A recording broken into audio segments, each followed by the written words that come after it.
과학기술의 발전은 인류의 삶을 풍요롭게 합니다. 최첨단 과학기술 사회에 도달한 현재, 과학기술에 대한 일반 대중의 이해를 증진시키는 대중화의 필요성이 강조되고 있는데요. 오늘 명불허전인에서는 더 나은 세상을 만들기 위해 끊임없는 연구와 실험을 지속하는 우리 지역의 과학인을 만나봅니다.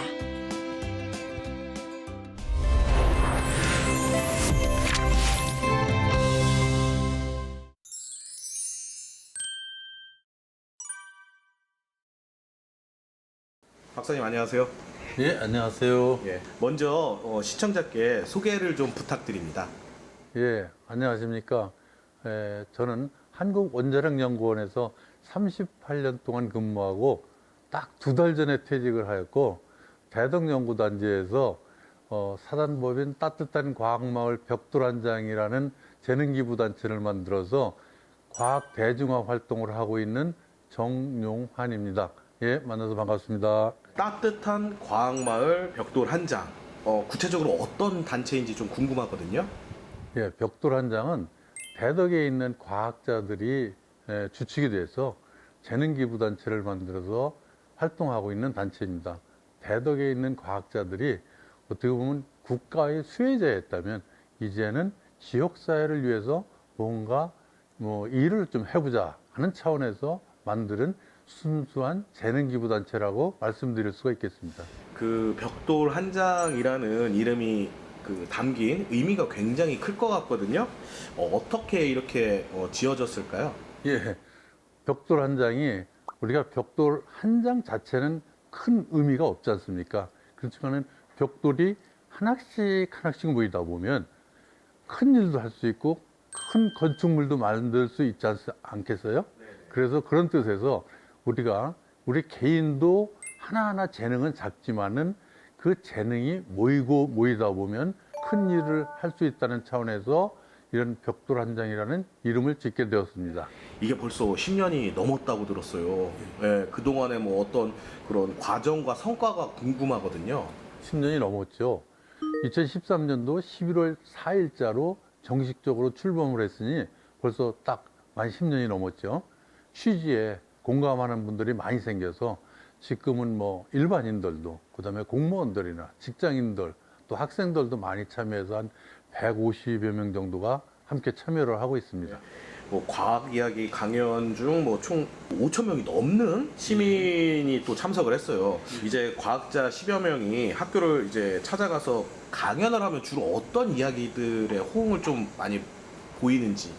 그 활동은 크게 나눠서 과학문화 활동하고 지역사회 활동을 있는데, 과학문화 활동을 제일 많이 하고 있는 것이 과학마을 과학이야기라는 활동을 하고 있는데, 이거는 매달 한 번씩 대덕연구단지에서 대중과학 강연을 하고 있습니다.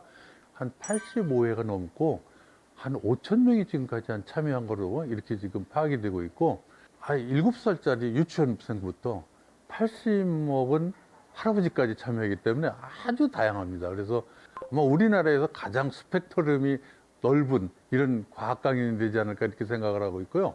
지금 말씀하신 대로 찾아가는 과학여행이라는 그 학교를 찾아가서 하는 그 강연 프로그램이 있는데, 그 강사의 프로필과 강연 주제를 미리 학생들한테 전달해 줍니다. 천문을 듣겠다, 로봇을 듣겠다, 바이오를 듣겠다, 에너지를 듣겠다 해서 자기네들이 선정을 하게 됩니다. 그래서 학생들이 주제를 선정하기 때문에 만족도가 굉장히 높고 선생님들이 굉장히 좋아하는 프로그램입니다. 그래서 한 3,000명 이상들이 학생들이 저들이 접했습니다. 지금까지. 다양한 연령대별로 이렇게 또 이렇게 수업을 강연을 듣는다고 했는데 관심이 깊은 과학 분야가 있을 것 같아요. 또. 예, 있죠. 그게 이제 연령대별로 관심이 달라지는 그 과학 주제가 있는데, 예를 들어서 유치원생들 같은 경우에는 로봇 전문가를 불렀을 때 인기가 좋습니다. 초등학교 이제 고학년이 올라갈수록 좀 이제 바이오나 미세먼지, 그다음에 탄소 중립 이런 관점에서도 또 관심을 갖게 되고, 또 성인으로 진행하게 되면은 4차 산업 관련된 기술에 관심이 많고, 그래서 이제 성인들은 또 인공지능 관련된 기술에 대해서 관심이 많고, 그래서 연령대별로 자기가 관심 있는 주제가 많이 있습니다. 그래서 연구하는 시간을 쪼개서 나머지 시간을 활용해야 되기 때문에 모두 다 사명감을 갖고 참여하고 있습니다. 그래서 보통 이제 나눠서 이제 어느 분은 이제 홍보를 맡고 어느 분은 기획을 맡고 좀 효율적으로 하고 있습니다. 근데 과학 대중화 활동의 중심에 서서 열심히 하는 것이 굉장히 중요하다고 저는 생각을 하고 있습니다. 박사님 지난 2019년 사이언스 비즈 어워드에서 이제 수상을 이제 하셨는데 행사는 어떤 행사인지 좀 궁금하거든요. 예, 사이언스 비즈 어워드는 과학 창의재단에서 주관해서 주는 상인데 그 해에 과학문화 활동을 아주 잘한 기관이나 단체를 선정해서 격려 차원에서 주는 상입니다. 그래서 매우 영광스러운 상이라고 저는 생각을 하고 있습니다. 상을 받기 위해서 하는 활동은 아니지만은 그래도 이제 그런 상을 받게 되면은 같이 일하는 사람들이 이제 또 힘이 생기고 또 새로운 일을 이제 모색할 때 또 원동력이 되고 그렇습니다. 이제 과학 강연뿐 아니라 이제 지역 사회를 위한 일에도 늘 앞장서고 계신데 이제 중요한 사항이라면은 또 이제 토론회를 연다고 또 들었거든요. 예. 저희들이 이제 과학 문화 활동뿐이 아니라 지역 사회 활동도 같이 하고 있는데요. 지역에 이제 현안 사항이 생겼을 때는 저희들이 토론회도 해서 대안도 제시하고 반대 운동도 하고 있습니다. 대덕연구단지의 그 중심에 대덕 과학문화센터라고 그게 한 15년 동안 방치되고 있잖아요. 그게 한때 이제 건축업자에 넘어가서 21층짜리 오피스텔을 짓는다고 추진하고 있을 당시에 과학자들의 커뮤니티 센터로 해야 된다 하는 관점에서 토론을 해서 대안을 갖고 대전시에 제시한 적도 있고 반대 운동도 한 적이 있습니다. 네. 지역사회 커뮤니티 이제 활성화를 위한 이제 프로그램도 진행을 이제 하고 있는 걸로 알고 있거든요. 네. 예. 어떤 프로그램을 진행하시는지. 여러 가지 활동을 하는데 몇 가지 소개를 드리면은 저희들이 이제 지역민들하고 과학자들과 함께 그 우리나라 과학 현장을 갖다 방문하는 프로그램을 운영하고 있습니다. 그 고흥의 나로호 센터를 우리 과학자들이 같이 가면서 차를 전세를 내서 가면서 설명도 해주고 현장에 가서 설명해주고 갔다 오는 프로그램도 하고 있고 진행한 적이 있고 방사선 폐기물장도 같이 가서 현장을 보여주면서 이해를 돕는 이런 활동도 같이 하고 있고 과학자들이 또 원도심을 이해를 해야 된다. 그래서 원도심을 방문하는 프로그램을 몇 년 동안 쭉 해온 경험도 있고 또 기부금도 전달하는 이런 프로그램, 다양한 프로그램을 하고 있습니다. 박사님께서는 이제 누구보다도 과학 정책 이슈에 이제 관련된 업무에는 앞장서서 지금 힘을 써주시고 계시잖아요. 지금 과학에 대한 이슈. 예, 이게 어떤 게 있을지 좀 궁금합니다.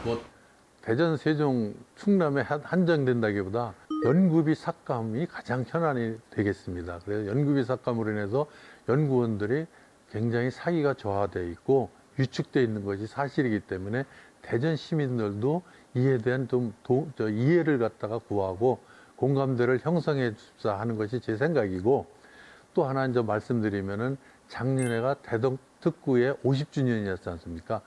개도국에서 선진국가로 발전시키고 경제 대국으로 발전시키는데 엄청난 역할을 했는데 대전 시민이 이걸 같이 이해를 하면 좋겠다는 게 제 생각입니다. 그래서 대덕연구단지에서 나오는 그 중요한 기술을 몇 가지 정도는 서로 이해를 하면 좋겠다. 국방과학연구소에서 나온 그 K9 자주포 같은 것은 우리가 국방 강국으로 갈 수 있고 그다음에 원자력연구소에서 개발한 해결유 국산화나 한국형 그 원전 개발 같은 거는 우리가 원전 강국으로 되면서 아랍에미리트에 수출도 할 수 있는 길을 했고 이런 거는 우리가 대전 시민들이 같이 공감대를 형성하면 좋겠다 하는 게 제 생각입니다.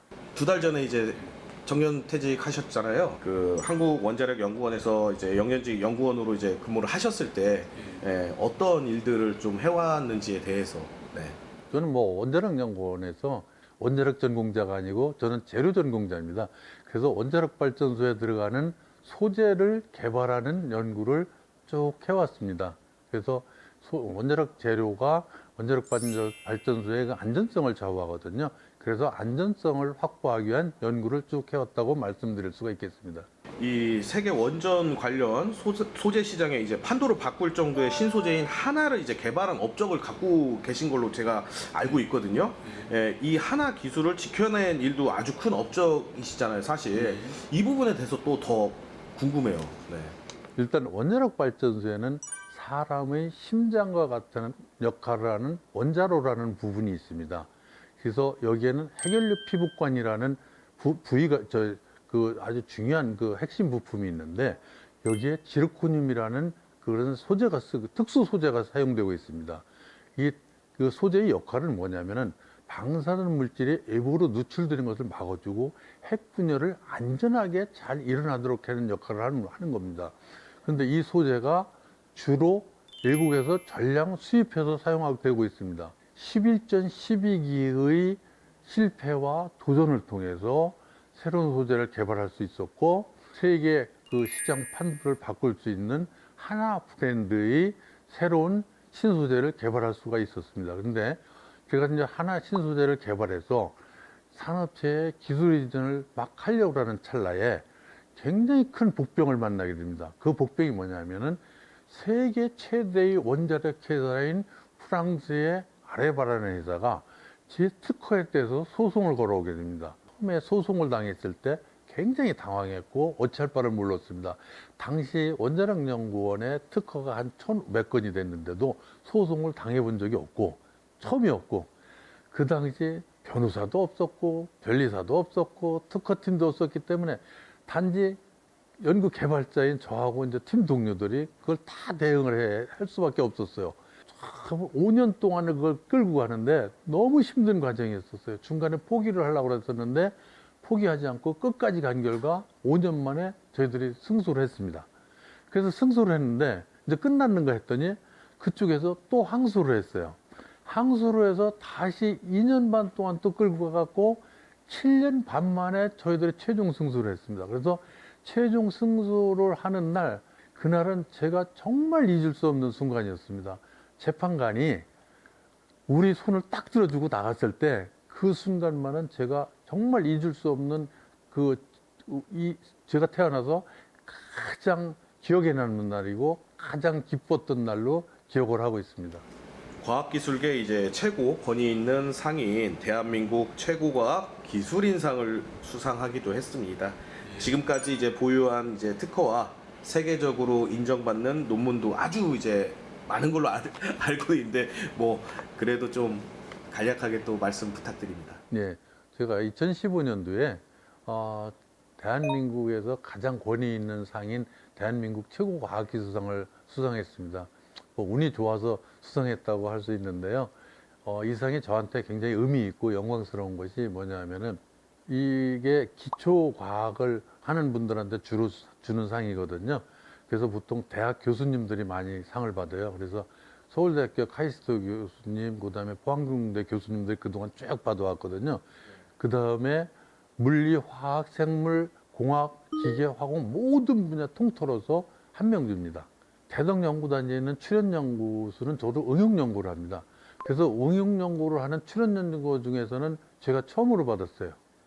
그 이후에 받은 사람이 아직도 없는 걸로 알고 있어요. 그래서 이 상이 저한테는 굉장히 의미 있고 영광스러운 상이라고 저는 말씀드릴 수가 있겠습니다. 대한민국 원자력 기술이 이제 세계 선진국들과 나란히 한다는 건 1세대 이제 과학자들의 피와 땀이 있었기에 이제 가능한 일 아닌가 좀 생각이 좀 들거든요. 이런 좀 그 에피소드가 좀 있으면 듣고 싶은데. 우리나라가 자원 빈국이고 에너지 부족 국가지 않습니까? 그리고 이제 6.25 전쟁 이후로다가 우리가 에너지가 부족했을 때 원자력을 선택하게 된 것은 굉장히 잘했다고 생각합니다. 그래서 원자력은 머리로 캐는 에너지라고 하거든요. 그때 선택을 잘했기 때문에 지금 우리가 지금까지 에너지를 갖다가 자립할 수 있지 않나 이렇게 생각을 하거든요. 그래서 초창기에 우리 선배님들이 원자력 기술 자립을 하기 위해서 엄청난 노력을 했어요. 그래서 해결류 국산화를 이뤘고 한국형 원전을 개발해서 원전 간국이 됐고 그 결과 우리가 UAE에 수출까지 할 수 있는, 그래서 우리 선배님이나 우리 동료들이 그 헌신적인 노력이 있었다고 저는 생각을 합니다. 사실상 초창기에 연구단지의 그 연구시설이라든가 인프라는 굉장히 형편없었습니다. 저 같은 경우에도 사실상 연구시설이 없어갖고 표준연구소 다니면서 연구했고 기계연구소, 뭐 에너지연구소 쫓아다니면서 막 그 사람들 장비 안 쓸 때 저녁 시간에 실험을 했고 주말에 실험을 했고 이런 식으로 실험을 해오면서 그 어렵게 실험했던 기억이 아직도 생생합니다.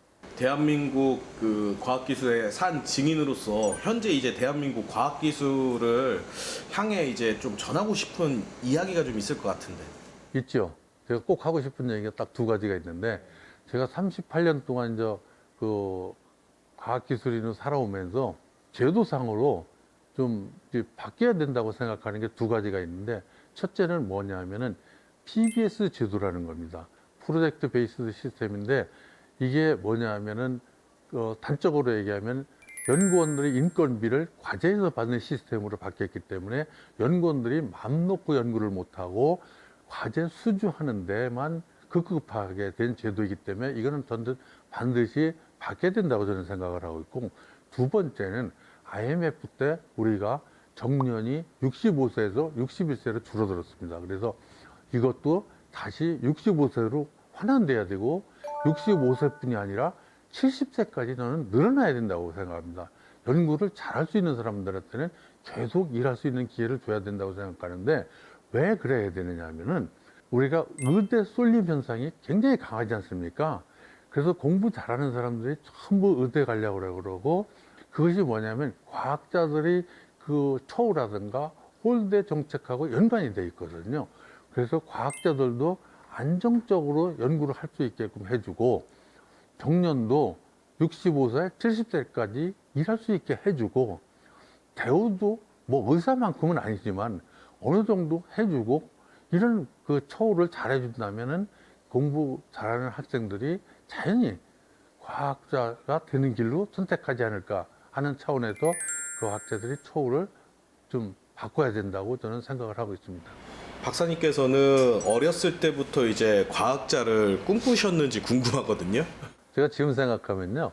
어렸을 때부터 과학자를 꿈꿨던 건 아닌 것 같아요. 제가 초등학교, 중학교 때는 꿈이 뭐였는지 알아요?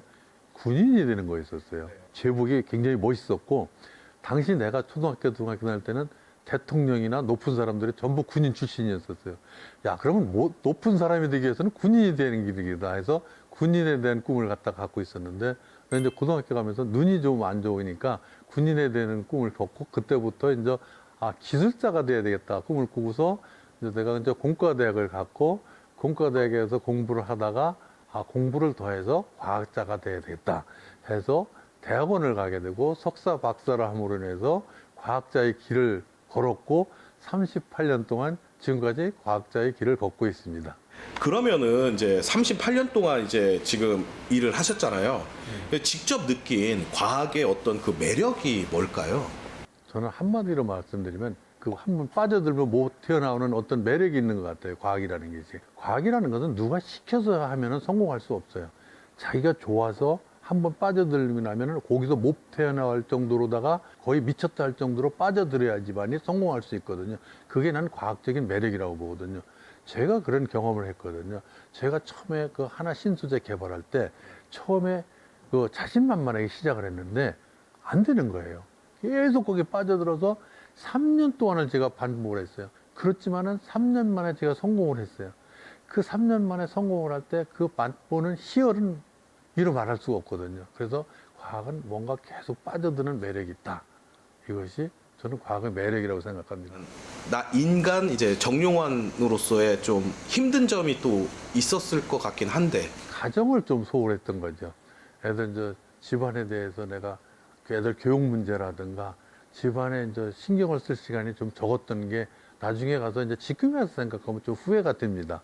그 당시에 왜 조금 신경을 못 썼을까 했는데 그 당시에는 내가 선택이 그렇게 할 수밖에 없었다 하는 것이 그 당시 상황이었습니다. 과학자들의 이제 재능 기부와 사회 공헌을 위해 앞장서는 박사님의 그런 가장 큰 이유가 있을까요? 예, 저는 있습니다. 뭐냐면은 저 대덕연구단지에 살면서 정부의 특혜를 받았다고 수혜자라고 항상 생각하고 살아왔어요. 왜냐면 내가 정년까지 안정적으로 직장을 다닐 수 있었고 정주 여건이 좋은 데서 생활을 해야 한다고 저는 생각해요. 그러면 이제는 지역사회를 위해서 내가 뭔가 해야 된다고 항상 생각을 하고 있었어요. 그래서 연구에 어느 정도 성공을 하고 나서 이제는 내가 그런 걸 할 때다. 물론 연구도 계속하는 것도 의미가 있고 가치가 있는 일이지만은 과학 대중화, 지역사회 활동하는 것이 더 가치 있지 않느니라. 그래서 10여 년 전부터 그쪽에 내가 발을 들여놓고 그쪽에 쭉 하고 있고, 연구 분야는 내가 후배들이 잘할 수 있게끔 도와주면 되겠다 하는 것이 내 가치관의 변화가야 해요. 그래서 그쪽 일을 쭉 해오고 있습니다. 과학 대중화가 이루어진 이 과학마을의 완성체를 좀 그린다면 어떤 그림일지. 과학마을 완성체요. 제가 생각하는 과학마을은 과학이 일반인들이 즐길 수 있는 과학 문화가 형성되고, 과학이 일반인들부터 지지를 적극적으로 받는 그런 문화가 형성되는 나라를 만들고, 그런 마을을 만들고 싶은 게 제 꿈입니다. 유성만 해도 과학적인 행사 같은 게 많고 과학에 대한 인식이 높아요. 학생들이나 학부모들이나 보면은. 그래서 과학에 대한 서로 이해도가 높은데, 동구 쪽만 가서 제가 강의를 하더라도 과학에 대한 인식이라든가 과학에 대한 혜택이 굉장히 떨어집니다. 그래서 이런 문화를 점점 퍼뜨려서 과학의 혜택을 못 받는 사람들한테 전체적으로 같이 혜택을 받을 수 있는 문화를 조성하는 것이 굉장히 중요하고, 그게 과학마을이라고 저는 생각을 하고 있습니다. 하고 싶은 일들이 아직도 많으실 것 같고, 그 다음에 또 계획이 더 있으실 것 같아요. 좀 더 듣고 싶습니다. 물론 지금 과학 대중화나 과학 활동을 계속 한다는 거는 제가 앞으로 해야 될 일이고, 근데 이제 앞으로는 제가 조금 여유가 생기니까 주로 섬 지역이나 산간 지역, 좀 애진 지역을 찾아다니면서 과학 강연을 하고 과학 멘토링을 집중적으로 할 예정입니다. 이미 작년 12월 달부터 저는 이 일을 시작을 했어요. 작년 12월 달에 저 동해안에 있는 아주 조그마한 전교생이 20명이 되는 학교에 가서 제가 전교생 모여놓고 강연을 했는데, 애들이 눈이 초롱초롱합니다. 그래서 거기서 애들한테 지식을 전달해주기보다 꿈을 심어주는 강연을 하고 왔고, 육체적으로는 피곤하지만은 굉장히 마음으로는 편안하고 보람이 있는 하루를 보내고 왔기 때문에 앞으로는 그런 활동을 제가 하고 싶은 것이 제 앞으로의 계획입니다. 제가 작년에 영광스럽게 지식재산대상을 받았습니다. 이 상이 저한테 또 의미가 있는 상인 게, 왜냐면 그동안에 저는 상을 많이 받아왔지만 연구를 잘했다고 받은 상이 주였거든요. 근데 이렇게 지식재산 전문가도 아니면서 연구자 입장에서 지식재산상을 받은 것은 저한테 굉장히 의미 있고 중요한 상이라고 생각하기 때문에 고맙게 생각을 하고 있습니다. 네, 감사합니다.